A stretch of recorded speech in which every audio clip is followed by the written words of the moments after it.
Hello guys, good morning. आज हम बताने जा रहे हैं स्ट्रक्चर। स्ट्रक्चर में नंबर 4, चलिए देखते हैं। स्ट्रक्चर में नंबर 4 ये क्या है? स्ट्रक्चर। स्ट्रक्चर मीन्स बनावट होता है, ठीक है, और संरचना होता है, लेकिन हम यूज करते हैं बनावट। देखेंगे नंबर 4 में क्या है? Subject plus is and are plus object. Structure में क्या है? Subject plus is and are plus object. उसके बाद आपका है आईडी। आईडी मीन्स आप लोग जानते हैं कि पहचान होता है। आईडी मीन्स पहचान। चलिए देखते हैं आईडी में क्या? वह एक शिक्षक है। वह एक शिक्षक है। चलिए देखते हैं इसका एग्जांपल बनाते कैसे हैं। पहले आपको बोल रहा है सब्जेक्ट। हम लोग जब भी सेंटेंस बनाएंगे स्ट्रक्चर के माध्यम से बनाएंगे, बगैर स्ट्रक्चर का सेंटेंस नहीं बनता है, ठीक है। तो देखते हैं सब्जेक्ट। पहले क्या है? सब्जेक्ट। तो देखेंगे वह एक शिक्षक है। वह एक शिक्षक है। वह क्या आपका है? सब्जेक्ट है। वह का मीनिंग क्या होता है? ही होता है और सी होता है। दोनों की मतलब क्या होता है? वह।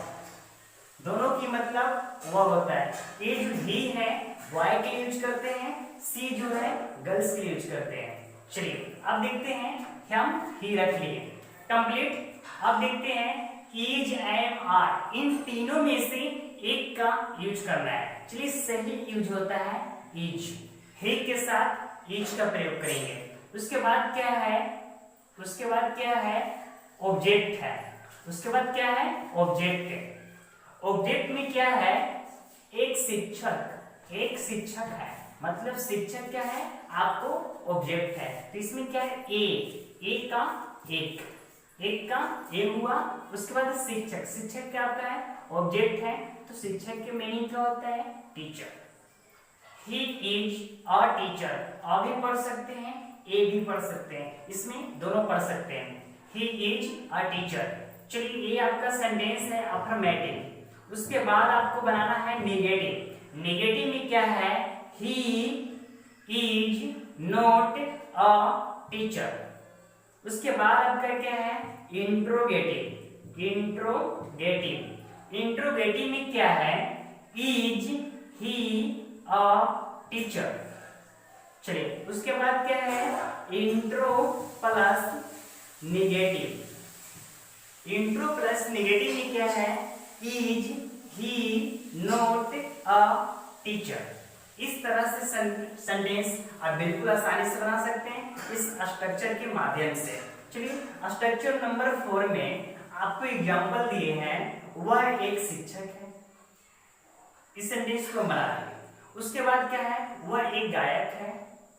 वह एक आदमी है। इस तरह से हजारों सेंटेंस आप बिल्कुल आसानी से बना सकते हैं। इसके माध्यम से आप हजारों सेंटेंस बना सकते हैं। अंग्रेजी बोलने में आपको यूजफुल ये स्ट्रक्चर है। आप इस स्ट्रक्चर के माध्यम से बहुत सारे सेंटेंस बनाइए, आपको अंग्रेजी आ जाएगी। चलिए अब हम देखते हैं number 14। Subject plus was word plus object. इस स्ट्रक्चर में हेल्पिंग वर्ब वाज वर्ड, इसको हमेशा वही पढ़ेंगे, वेयर नहीं पढ़ेंगे।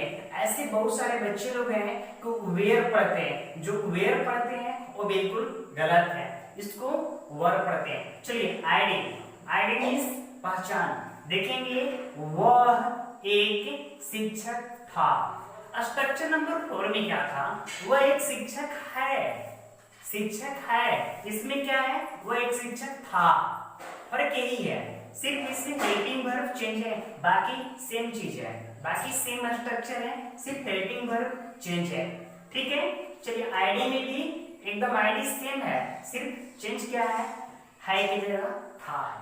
चलिए इस स्ट्रक्चर क्यों पढ़ाते हैं? जैसे में 1 पढ़ाते हैं, उसके बाद 11 पढ़ाते हैं, उसके बाद 2 पढ़ाते हैं, उसके बाद 12। मतलब इस तरह से आपको हम स्ट्रक्चर पढ़ाते हैं, क्योंकि स्ट्रक्चर आपका नंबर 1 याद है तो नंबर 2 आपको याद करने में दिक्कत नहीं होगा, एकदम खाली देखते के साथ याद हो जाएगा। सिर्फ उसमें चेंज यही करना है, सिर्फ हेल्पिंग वर्ब मतलब सहायक क्रिया, बाकी सेम स्ट्रक्चर है, बाकी सेम आईडी है। आईडी में जरा सा चेंज करना है, जो लास्ट वाला सेंस है, जैसे में वह एक शिक्षक है जो हम बताए हैं स्ट्रक्चर नंबर 4 में। अब स्ट्रक्चर नंबर 14 में सिर्फ था है, सिर्फ यही चेंज किए हैं, बाकी वो सेम चीज सब वही है। ठीक है, चलिए देखते हैं। उसके बाद क्या है, एग्जाम्पल। एग्जाम्पल देखेंगे स्ट्रक्चर के हिसाब से। पहले स्ट्रक्चर में हमें सब्जेक्ट का यूज करना है, हमेशा हमें सब्जेक्ट का यूज करना है। वह एक शिक्षक है, इसमें आपका सब्जेक्ट क्या है, वह है। वह का मीनिंग होता है ही और सी होता है, दोनों होता है, लेकिन इस सेंटेंस में हमें ही का यूज करना है। देखिए यूज किए हैं ही का। अब देखिए, अब उसके बाद क्या है, हेल्पिंग वर्ब है। हेल्पिंग वर्ब में क्या है, वाज वर, जो आपको पहले बता चुके हैं, जैसे में मॉडल्स में भी बताए हैं और स्ट्रक्चर में भी बताए हैं। सारा चीज आपको लिखवाते जाते हैं कि किसके साथ इज एम आर लगेगा, किसके साथ वाज वर लगेगा, कंप्लीट। ठीक, इसमें ज्यादा बताने की जरूरत नहीं है। चलिए अब देखते हैं, इसमें वाज वर ही के साथ हम लोग वाज का प्रयोग करते हैं। ठीक है, वर के नहीं, बहुत सारे ऐसे बच्चे वेयर बोलते हैं, वेयर मत बोलिएगा, ठीक है ना। चलिए अब क्या, ही वाज कंप्लीट। उसके बाद क्या है, ऑब्जेक्ट है।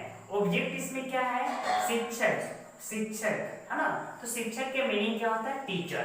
पहले एक है तो एक का मीनिंग होता है ए, एक का मीनिंग होता है ए टीचर कंप्लीट। इसमें कोई दिक्कत आपको होना ही नहीं चाहिए, क्योंकि स्ट्रक्चर नंबर 4 जो समझाए हैं ठीक उसी तरह स्ट्रक्चर नंबर 14 है, उसमें कुछ मेहनत ज्यादा नहीं करना है। सिर्फ स्ट्रक्चर नंबर आप 4 याद कर लेंगे तो 14 खुद याद हो जाएगा। इसमें कोई मेहनत नहीं करना, मेहनत करना आपको है सिर्फ स्ट्रक्चर नंबर 4 में। चलिए अब देखते हैं निगेटिव। ये सेंटेंस आपका अफर्मेटिव था, उसके बाद क्या है, निगेटिव है। निगेटिव में क्या है, he was not a teacher, he was not a teacher। उसके बाद क्या है, इंट्रोगेटिव। इंट्रोगेटिव में क्या है, was he a teacher, question mark, कोई दिक्कत नहीं है। अब देखिए इसमें क्या है, intro plus negative. Intro plus negative में क्या है, was he not a teacher।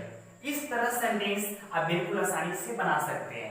आप इसके माध्यम से अंग्रेजी बोलना एकदम बिल्कुल आ जाएगा आप लोग को, ठीक है ना। चलिए इसको आप प्रयोग कीजिए, इसका ढेर सारा एग्जाम्पल घरे बैठे बनाइए। अब तो अभी छुट्टी में है, लॉकडाउन चल रहा है, ठीक है ना। इसमें बहुत सारे सेंटेंस बना सकते हैं। चलिए सबसे पहले इसको आप स्क्रीनशॉट कीजिए या नोट कीजिए। अभी तुरंत कलम और कॉपी निकालिए, इसका आप नोट कीजिए या स्क्रीनशॉट कीजिए। कंप्लीट। चलिए थैंक यू, डेट्स ऑल।